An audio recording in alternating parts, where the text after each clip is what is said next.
Well, we continue with the Friday edition of News and Views this morning, and being the day of Jummah, Alhamdulillah, once again, we seek inspiration on this day of Jummah, and it is weekly Jummah inspirations. Nasiha by our honorable and respected ulama. And Alhamdulillah, this morning, our respected Mufti Humza Farooqi from the Fatwa department of the KwaZulu-Natal Jamiatul with us this morning. Mufti Saab, Assalamu alaikum wa rahmatullahi wa barakatuh. Once again, Jazakallah khairan so much for your time. وعليكم السلام ورحمة الله وبركاته. Ameen. جزاكم Ji, الله خيرا for hosting me once again. I mean, inshallah, looking forward to wonderful nasiha, inshallah, inspirational Maulana. Bismillah ar-Rahman ar-Rahim. The platform is all yours. بسم الله الرحمن الرحيم نحمده ونصلي على رسوله الكريم أما بعد. Respected listeners, Alhamdulillah, we find ourselves in the Mubarak month of Rajab. The month of Rajab, we all know that it is the doorstep to the month of Ramadan. Like we may have read and we always come across that the crescent of Rajab actually signals the start of a new season, one of hope, one of mercy, one of forgiveness for a believer. This season is the only season that lasts for 3 months, and it ends on the day of Eid, that is Eid al-Fitr, at the end of Ramadan. This is why Sheikh Abu Bakr al-Balkhi rahimahullah has mentioned that Rajab is a month where we will plant our seeds of good deeds by, for example, increasing in ibadah. And Sha'ban is to water them, and Ramadan is to cultivate these rewards. So the month of Rajab is a sign for us, and it is a guide for us that this is the month wherein we should start increasing in our good actions. For example, if a person gives out sadaqah daily of 1 rand, from the month of Rajab he will give 1 rand 50 cents or 2 rands or 3 rands or whatever is possible for him. In the same way, all the other ibadat that a person carries out, the good actions that a person carries out, he should try to increase them during this month and increase them even more in the month of Sha'ban and even more in the month of Ramadan. That is why it is mentioned with regard to Rasulullah sallallahu alayhi wasallam and his generosity. During the month of Ramadan, his generosity was such, it was resembled to a fast blowing wind, a gushing wind that is passing by. Meaning Rasulullah sallallahu alayhi wasallam was extremely generous in the month of Ramadan. So this is one particular action and one particular ibadah that a person can focus on during this blessed month of Ramadan. For example, as an example in one's life, that let us try to take out sadaqah as much as possible. It repels a lot of difficulties and mishaps that a person can face in his life, a community can face, a country can face. The sad reality nowadays, dear listeners, is that we understand the fact that sadaqah repels difficulties, but we only give out sadaqah when the difficulty comes to us. So let us give out our sadaqah and charity before the difficulty can come, so that the difficulty does not come. Our sadaqah is blocking the difficulty from coming in. That is one aspect that I would like to highlight today, that we should all take into consideration. We hear the various narrations, the virtues of sadaqah, giving out in the path of Allah subhanahu wa ta'ala. And one particular one is that it will save us from difficulty. Indeed, respected listeners, we living in a country of South Africa and many across the globe, the Ummah is in a crisis. While there are many reasons for the present pitiful condition of the Ummah throughout the world, one of the main reasons is neglecting one of the fundamental injunctions of Deen, which is Salah.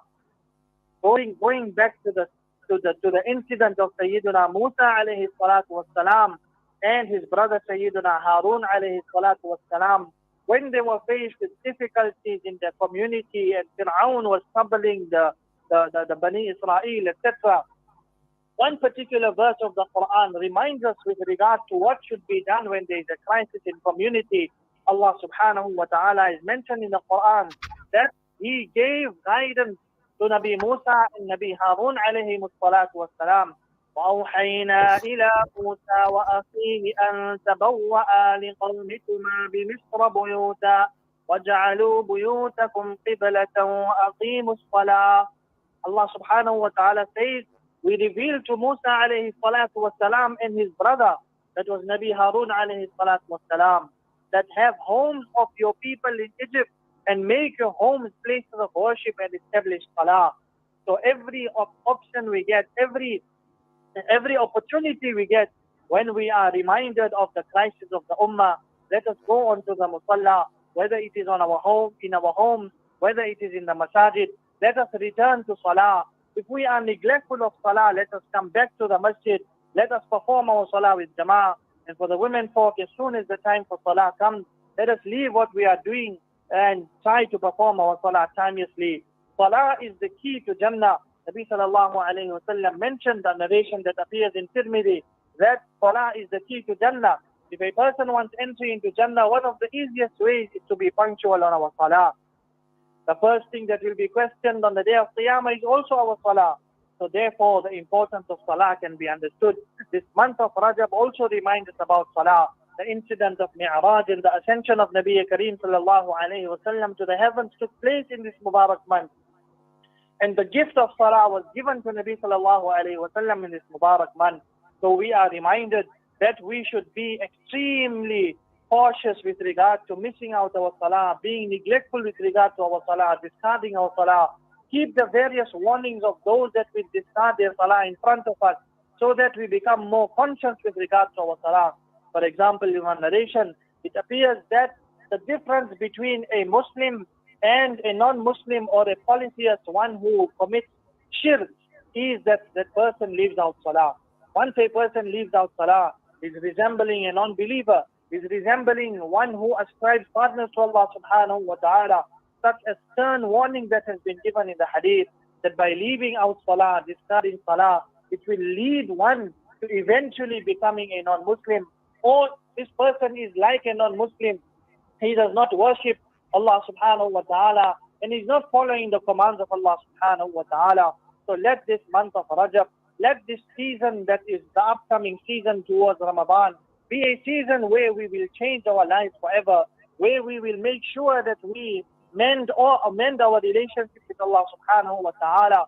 We will forgive all our fellow Muslim brothers and sisters or non-Muslims, whoever has caused us some kind of difficulty. We will mend our relationships, keep our family ties, etc. Give out in the path of Allah. Carry out one good action and keep it throughout the year. And most importantly, with regard to our salah, the first thing that we will be asked on the day of Qiyamah, our salah, we try to establish our salah. We try to be punctual on our salah. May Allah subhanahu wa ta'ala grant me the ability and all the listeners out there the ability to practice on these few advices. Wa akhiru da'wana and alhamdulillahi rabbil alameen. Ameen, Ya Rabbal Alameen. Jazakallah khairan so much for the wonderful nasiha, Mufti Sahib. Allah subhanahu wa ta'ala grant us the ability to practice upon what has been said, and Allah subhanahu wa ta'ala reward you, Mufti Sahib, for all your wonderful efforts, inshallah. Jazakallah once again. Assalamu alaikum wa rahmatullahi wa barakatuh. Ameen. Wa alaikum assalam wa rahmatullahi wa barakatuh. Our honorable, respected Mufti Humza Farooqi with the Jummah Nasiha with us this morning. We're heading for the news. We've got Zahid Jedward standing by. Breaking stereotypes, moving boundaries, joining hands.